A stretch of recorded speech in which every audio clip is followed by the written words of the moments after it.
গ্রামের বখাটে ছেলেরা এবার কুসুমকে বিয়ের প্রস্তাব দিয়ে কুসুমকে বিরক্ত করা এবং উঠিয়ে নিয়ে চলে যাওয়ার মতন হুমকি দিল আয়ুষের সামনে। হ্যাঁ বন্ধুরা, ভিডিওটা লাইক দিয়ে দেখতে থাকুন। যে মুহূর্তে কিনা এক পর্যায়ে হঠাৎ করেই গ্রামের বখাটে ছেলেরা যখন কিনা কুসুমের বাড়িতে এসে হানা দেয় এবং যখন সেখানে ওর ঠামি বলতে থাকে যে কী ব্যাপার, তোমাদের সাহস তো কম না, না বলে কয়ে তোমরা এখানে বাড়ির ভিতরে অসভ্যের মতন ঢুকে পড়ে এরকম অসভ্যের মতন ব্যবহার করছো, কোন সাহসে বলো তো, তোমাদের সাহস তো কম না। ঠিক সেই সময় যখন কিনা সেই বখাটে ছেলে বলতে থাকে যে আরে বুড়ি, তোকে কেন এত কৈফিয়ত দিতে যাবো বলতো, তুই যে এই বাড়িতে একটা সুন্দরী কচি মেয়েকে রেখে দিয়েছিস এবং তার সঙ্গে দুটো জোয়ান ছেলেকে যখন কিনা এখানে রেখে দিয়েছিস, তখন তোর একবার বিবেকে বাঁধেনি, তখন তোর মনের মধ্যে প্রশ্ন জাগেনি? আর যেই কিনা আমরা চলে এলাম এই বাড়িতে অমনি তোর গায়ে একদম কাটার মতন ছুটতে শুরু করে দিল, তাই না?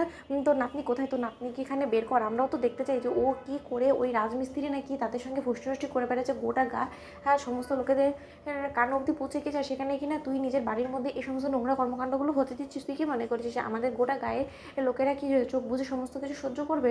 অন্ধ না কি রে বলতো? ঠিক সেই সময় যখন কিনা কুসুম বলতে থাকে কী হয়েছে, আমি কাদের সঙ্গে তুমি কথা বলছো বলো তো? ঠিক সেই সময় যখন কিনা গায়ে সেই বখাটে ছেলেরা বলতে থাকে যে আরে সুন্দরী, তোমারই তো খোঁজ করছি, তুমি এখানে নাকি বাড়িতে দুটো ছেলেকে নিয়ে ফুষ্টি করে বেড়াচ্ছ এবং সেটা গোটা গায়ে যখন কিনা কথা ছড়িয়ে পড়ছে, সেখানে আমরা বাকি থাকবো কেন বলো? আমাদেরকেও তো একটু চাইলে তুমি সময় দিতে পারো, তাই না? ঠিক সেই সময় কুসুম যখন কিনা বলতে থাকে যে মুখ সামলে কথা বলবো, তোমাদের সাহস তো কম না, এত বড় আসপর্দা তোমাদেরকে কী দিয়েছে যে আমার বাড়িতে ঢুকে তোমরা আমাকে নিয়ে এই সমস্ত নোংরা মন্তব্যগুলো করছো বলো তো? তোমাদেরকে এত সাহস কে দিয়েছে বলো? ঠিক সেই সময় যখন কিনা এক পর্যায়ে গায়ের বখাটে ছেলেরা কুসুমের দিকে তেড়ে আসে এবং কুসুমের হাত চেপে ধরে এবং বলতে থাকে যে সুন্দরী, তোমাকে যে এখন আমাদের হতে হবে, কারণ এতদিন বাদে তুমি যখন কলকাতা চন্দননগরে গায়ে হাওয়া লাগিয়ে তুমি যখন এই গ্রামে একবার পা রেখেছো, তাহলে এই গ্রামে তো তোমাকে চিরকালের জন্য থেকে যেতে হবে এবং আমাদের নামে সিঁথিতে সিঁদুর পড়তে হবে।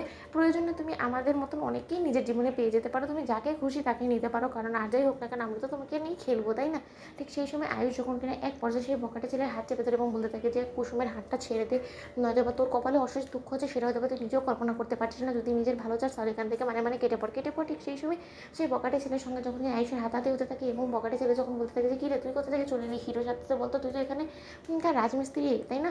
তাহলে রাজমিস্ত্রি এত গলার আওয়াজ হবে কেন বলতো? এবং তুই ওর বাড়িতে থেকে তুই ওর হয়ে এত সাফাই গাচ্ছিস কেন বলতো? তুই তো একটা সামান্য মিস্ত্রি ছাড়া কোনো কিছু না, তা সত্ত্বেও তোর এত সাহস হয় কী করে বলতো? তুই কিন্তু এখনও পর্যন্ত চিনে উঠতে পারিসনি এই গায়ের ছেলেদের গায়ে হাত তোলার ফল কিন্তু কঠিন হবে। ঠিক সেই সময় আয়ুষের সামনে দাঁড়িয়ে যখন কিনা কুসুমকে এক পর্যায়ে তুলে নিয়ে যাওয়ার হুমকি দেয়, ঠিক সেই সময় আয়ুষ বলতে থাকে যে আমার চোখের সামনে থেকে কুসুমকে তুলে নিয়ে গিয়ে তো দেখ, তার পরবর্তীতে দেখ তোর কপালে কত দুঃখ আছে এবং তোকে আমি এখানে জ্যান্ত পুঁতে রেখে দেবো। ঠিক সেই সময় তারা যখন কিনা এক পর্যায়ে কুসুমকে তুলে নিয়ে যেতে নেয়, ঠিক সেই সময় আয়ুষের সঙ্গে তাদের হাতাহাতি হতে থাকে এবং এক পর্যায়ে আয়ুষের দিকে গুলি ছুঁড়ে মারে সেই বখাটে ছেলে। তো বন্ধুরা, ভিডিওটি ভালো লেগে থাকলে অবশ্যই লাইক কমেন্ট শেয়ার করে সাবস্ক্রাইব করতে ভুলো না।